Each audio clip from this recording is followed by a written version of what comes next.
तीन काम हर व्यक्ति को करने चाहिए।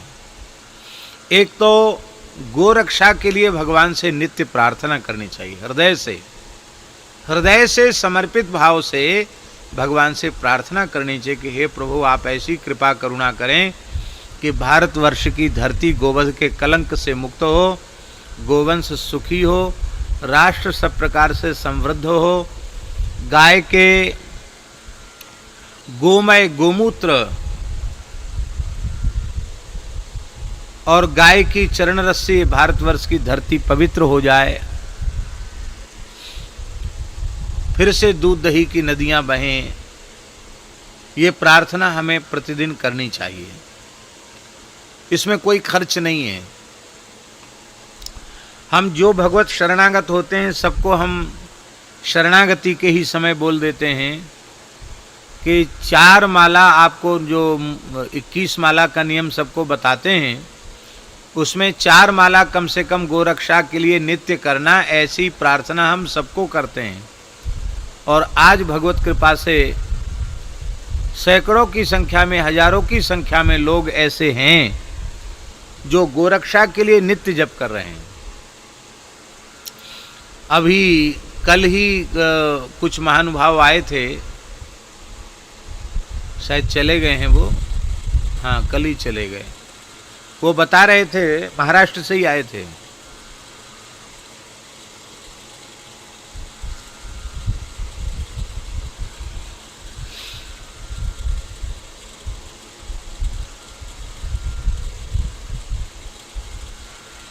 एकादशी कल ही तो थी, हाँ कल ही आए थे। तो बता रहे थे कि हम उनकी गौशाला में भी हुआ है महाराष्ट्र में। जब देवगढ़ गए थे तो उस समय गए थे, रात्रि में पहुंचे थे गौशाला में।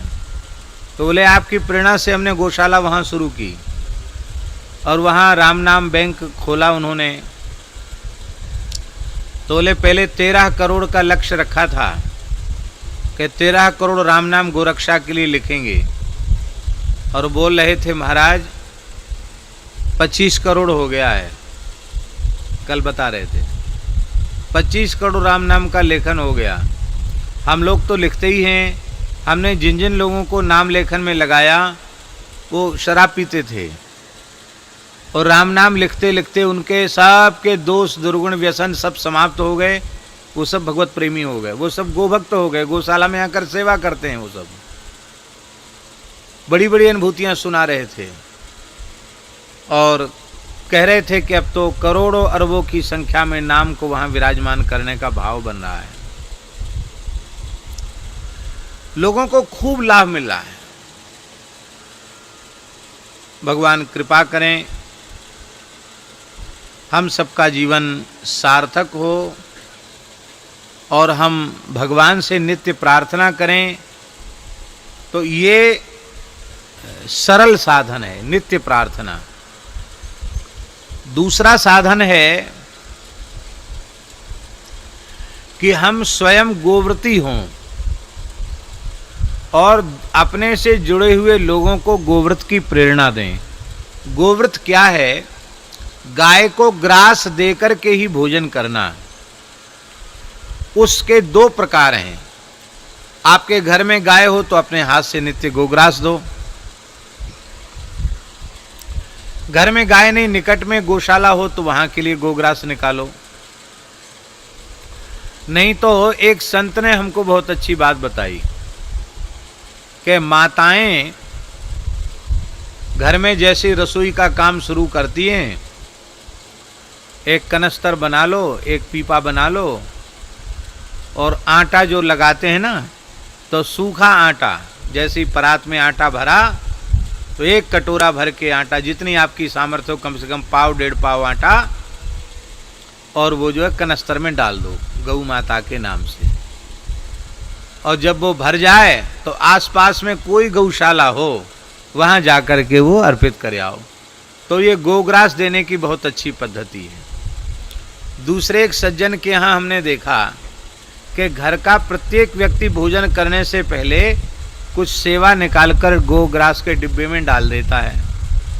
एक जगह हमने देखा हर व्यक्ति 100-100 रुपया, वो बड़े लोग हैं तो 100-100 रुपया डाल सकते हैं, सामान्य लोग हैं तो 10-10 रुपये डाल सकते हैं, और सामान्य हो तो 1 रुपया भी डाल सकते हैं।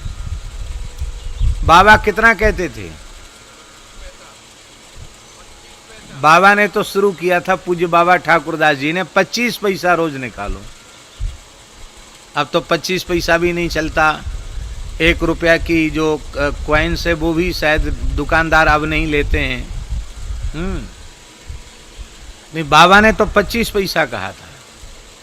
तो हम गोग्रास नित्य निकालें, और थोड़ा थोड़ा गोग्रास निकालेंगे तो कितना होगा? आज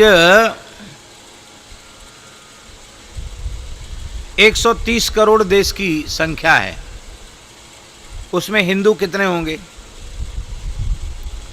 80 करोड़ से तो कम नहीं होंगे। बोलो, 80 करोड़ से कम होंगे क्या? 80 करोड़ गोवंश है भारत में? कितना है? 8 करोड़ है, अधिक से अधिक। अब प्रत्येक हिंदू, 80 करोड़ हिंदू हैं, 1-1 रुपया रोज का निकाले तो कितना हुआ? अरे सीधा सीधा 80 करोड़ हुआ कि नहीं हुआ? कोई समस्या है कोई?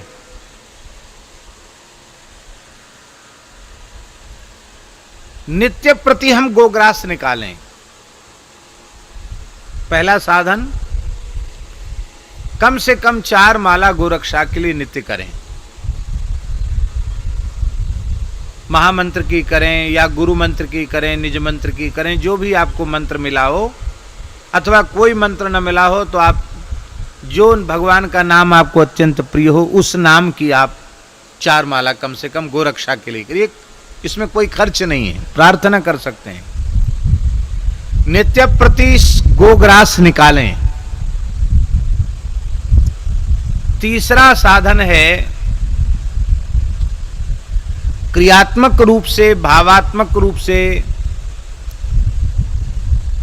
रचनात्मक रूप से, सृजनात्मक रूप से, किसी भी रूप से रोज गो सेवा करें।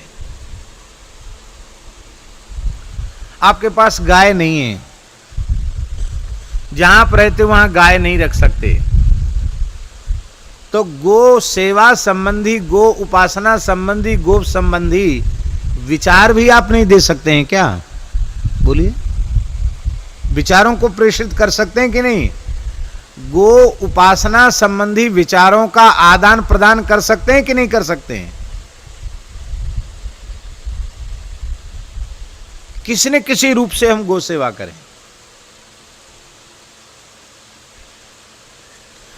अपने जीवन के प्रत्येक उत्सव में गो सेवा का एक अंश निकालें। लड़के का विवाह है,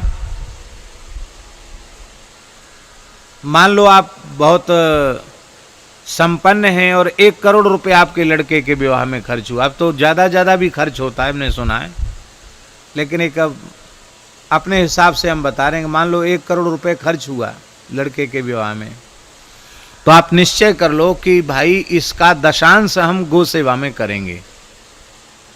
तो 1 करोड़ का दशांश कितना हुआ है? 10 लाख हुआ ना। ठीक इसी प्रकार से लड़की के विवाह में आप मकान बनाते, मकान में भी अंश रखें कि मकान बनाने में हमारा जितना खर्च होगा उस खर्च का दशांश हम गो सेवा में देंगे।